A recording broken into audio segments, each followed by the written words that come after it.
Here's some of the keys that I look at when I have a student, and you do it really well. So if I can look at the logo on his hat or his nose, the buttons on his shirt or the zipper, and then the zipper on his trousers. I like those to be pretty much in a straight line, and look how the shaft on his putter is kind of pointing right in the center like we would see the grandfather clock, right? So that would be standard for me. And what I also look at is hip width, knees, and ankles are pretty close to the same width, so you're stacked on top of each other. That's what the best players in the world look like. It's hard to make yourself worse by making your setup better. In putting, most players have more weight on their lead foot, their left foot if they're right-handed. Right? So slightly, 55, 53, something like that. And that weight doesn't move a lot, but I don't want you to feel rigid. I don't want you to lose the personality of your stroke. Yeah. And now, if you were going to turn around and putt this direction, as you're standing up to it, and one of the things that you're doing nicely, I have a preference for seeing the plane of the shaft and your forearm, your right forearm.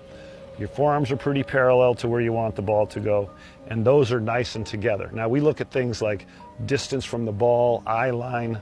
If we had a ball down here, I'd like your eyes to be on the inside edge of the golf ball, and that allows for that path to be slightly to the inside and to be open. Your arms look comfortable. They look soft right there. And to me, I'd give you an A. You have a pretty straight lower back, which I like to see, and then when you get up to the upper back, to the thoracic spine here, he's soft between his shoulder blades, and then his neck is almost parallel to the ground, where the visor on his hat or his cap is pointing down.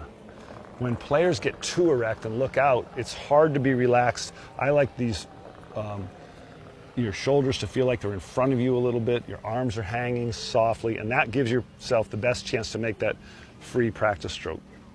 Little bit of knee flex.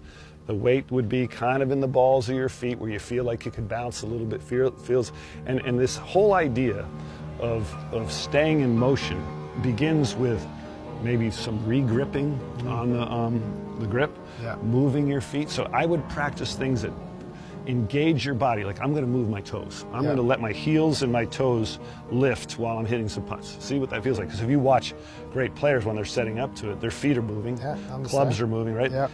So that's the little waggle in a full swing. Can you feel a little bit of that stuff when you hit a putt? You know what I love